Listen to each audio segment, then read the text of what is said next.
used to be business editor at the Independent, now working freelance, but also she joined us for the Urban CLT Practitioners event in Birmingham back in the summer, and for her website, Far Nearer, she took some wonderful photographs and film and interviews, more talking heads, talking very movingly and with commitment about what they were doing. If you haven't seen the website, do. It's really great stories about what everyone's doing. So thank you for bringing that. And then Kath Cannon from the LSE, who's been a great ally. She's been working with others at the LSE on a programme of kind of action research on alternative housing in London, particularly community-led housing. But she's also, with other universities, been working in a national network supported by the ESRC for the co-housing network. And we produced a report earlier in the summer with all their inputs called Co-Housing Shared Lives, or Shared Futures. And so I think we've got two excellent speakers to just kind of give us immediate reaction. And I just invite you to say, can you think in kind of one word, or maybe two, your immediate reaction to kind of how you feel after seeing that? My one word would be challenge. And then it's progress, which is possibly the same subject. Okay, you can explain that in a minute. From the room, what other words kind of spring to mind? What were the things that you felt immediately? Sad, because it took so long. Yeah, sad. Hope. Hope. This empowerment that applies to our own communities. Okay. Empowerment. Perseverance. Perseverance. I was shocked at the retreat. Yeah, shock. The similarity was what's going on in London. Obviously nothing like that, but the actual fact that people are being I don't understand. Working together. Working together. Working together. Yeah. So a kind of mixture of feeling appalled, but also kind of quite hopeful. Say a bit more about your challenge and challenge. Okay. Well, I thought at first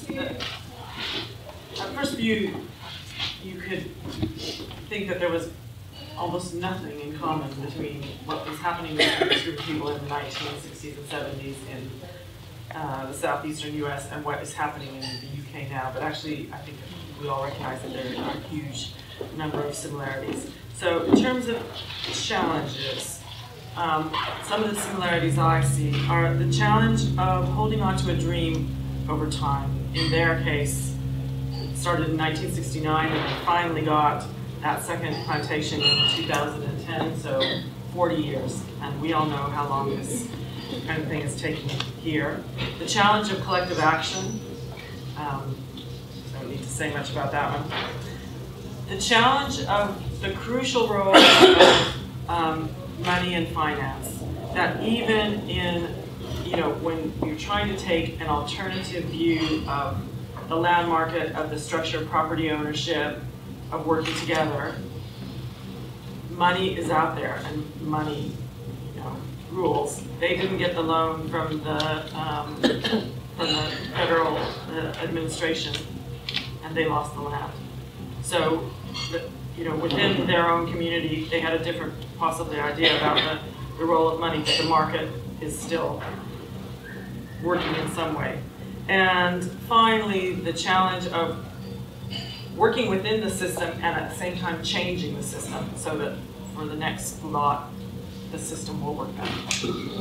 How does yours complement that? It always, well, that's a nice point, actually, about how things lead on to one another. My thoughts were just the patience that they had and how long it took them to get what they wanted. And that once they had achieved it, they set up the educational centre on the land. And there's that lovely moment where the woman said when they bring people that they can see what's possible. And just from the interviews that I did with the other CLT practitioners, there were so many shared challenges that people were facing within the network. And it felt like everybody could learn a lot from one another within this network, just as they do. How can you explain that kind of perseverance and the kind of belief that they could actually in the end get there? what's it, just kind of a deep sort of human emotion that you just go on hoping, or is there something else? There's something in our political system. I know that we've had conversations about this before. You're amazed that we live in this incredibly centralised state. Is there something in the States about actually people do have the opportunity to do things more for themselves because the state isn't so intrusive? I think there is possibly something in that, and I mean, obviously there are power structures, and we saw how Lester Maddox, who was governor of Georgia, completely frustrated their hopes when they didn't get this money. On the other hand, politicians down to very, very local level have genuine power to change things in their areas in the states in a way that's just not possible here. The whole debate about devolution to Manchester and neighboring cities. I mean, these are powers that every tiny town of 2,000 people has in the States. So maybe there is a feeling that, actually, if we stick together and we have a clear vision, we can change things. I mean, I think you put your finger on something. You go first. Yeah, sorry, I was looking there. I thought, maybe there are audible powers in the US, but I think when you talk about the motivation behind why they as a bit said on exploitative deep sense of injustice. They just didn't have the same rights that other people had.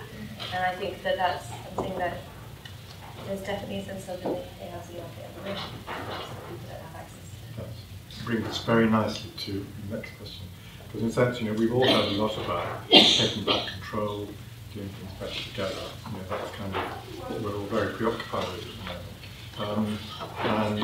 And there's a kind of a very deep sense of kind of injustice experienced by lots of people in very different ways. And I think commentators are trying to make sense of it, and I think finding it very difficult because it is so different in different places. And then because of the problem that you identify as, simply because you can come up with a solution in your place, the fact that we live in a national system makes it very, very difficult to change. And maybe that's one of the senses of frustration that we all have, is that we can't do the things that are necessary in our place. I mean, particularly in the work you've been doing on looking at communities in our kind of economic development projects. Can you say a bit about that and how that plays out? How people are frustrated not being able to do what they can do. Yeah, I mean, even just something you were saying about access to credit actually in the film and how they can get the loans they wanted. This week I was looking at financial exclusion and how bank closures mean that there are many parts of the country where people just can't get access to safe, responsible credit, so they're turning to pay their vendors. And I think all of these things just tie in very well together. If people can't get access to safe money, they can't thrive economically within a community, they can't purchase assets like housing that they can then build on, and there's a sort of deprivation of motion that I think is very much. If we were to give good advice about what communities and trusts in the States and here can do to the people who are trying to understand what take back control means, what could we offer? What can we demonstrate? Well, that I think is the key word is demonstrate. And the woman in the film said, when we bring people here to this former pre-Civil War plantation and show them that we own it and we run it now, that shows them everything is possible. And I think it's one thing to talk about these ideas and try to convey the power of the idea, but it's another thing completely to take people to a place where it's happening and show them that it can be done. And when there are enough of these projects that people can see them in their own neighborhoods and in their own familiar places, then it will really take off. I mean, do people have their own stories about things that they've seen that have then really motivated them to go out and do a CLT job?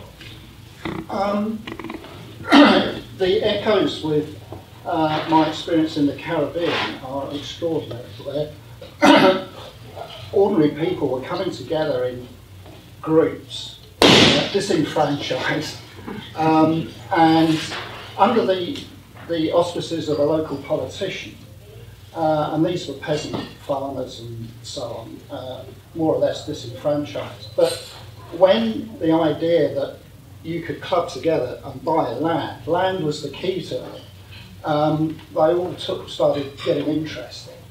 And at the end of the meeting, this bloke, the politician, was going away with sacks of dollars. People, you know, who had virtually nothing were putting everything they had on the table. And it steamrolled from there through the Susu Land movement to become national policy. It took a while, but the parallels north-south are just, there's so much to learn, I think, from the power of people just getting together, and the power of ownership of land, and the power of having, you know, access to savings which they could use. As a bit similar here, but I mean, my understanding was this really got off the ground with the federal government putting some money out.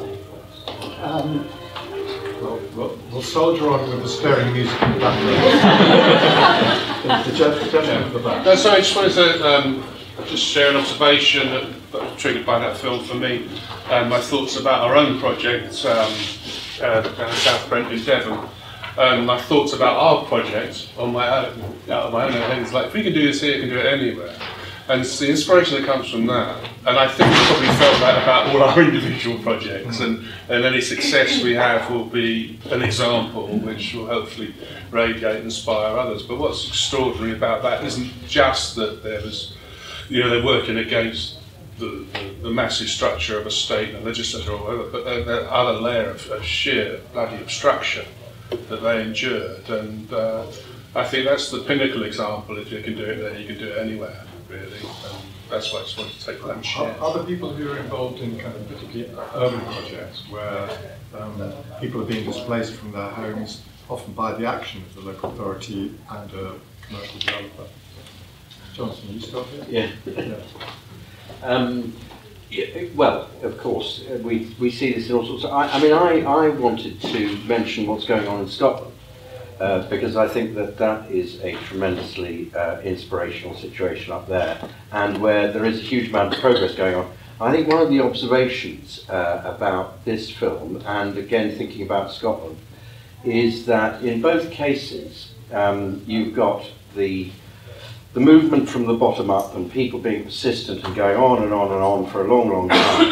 But then at some point, the government comes, you know, ends up their way, you know, sympathising with them in some way. And that actually then, there's a cathartic moment there where the dreams can be realised. Now that's not always a deliberate thing on part of that, you know, any government, it can be accidental. But that's what happened in that case, and that's what's going on in Scotland. And at the moment, I think the main thing that's missing in England is that bit. You know, the government hasn't properly understood and realised the benefits of this, and the community land situation in England is shameful, frankly, compared with the progress that's being made in Scotland. I mean, Scotland has now passed the latest Land Reform Act, grants an absolute community right to buy, albeit in very restricted circumstances, but nonetheless it's actually passed that, which is quite gobsmacking. I mean, if we could have legislation down here that just gave us 1/10 of that power, even 100th, we would be making great progress. So I find all that fascinating. I'll just come back to the question of land reform in a minute. Another comment from the back? Well, as perhaps the only American here. Well done.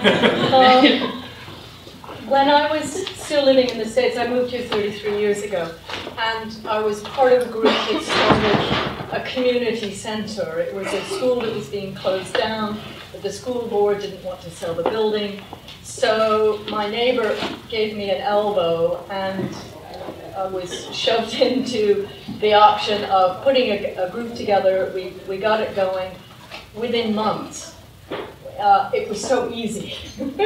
The community support was there. The governmental issues were, all those boxes were ticked. We incorporated, we got it going. And that's, to be honest, what I really find frustrating here in England is this idea that you were talking about before of things being under so much national control and not enough local control. So, and this movie goes back to a time where there was much more national control, huge amount of prejudice that none of us are proud of, but definitely existed, particularly in the South. And to see this group come together and go through all that, it's amazing. It's hard. But I think the point of trying to inform local government and get them to realize actually this isn't a threat. It's not a threat to their power. It's not a threat to what their plans are. In fact, the idea of working together with government and local people is so key. And I think, thank heavens for this national organization, because it helps all of us who are just trying to get started to be motivated by those of you who have actually gotten there. Because we're not there yet. We'll find out what that is. I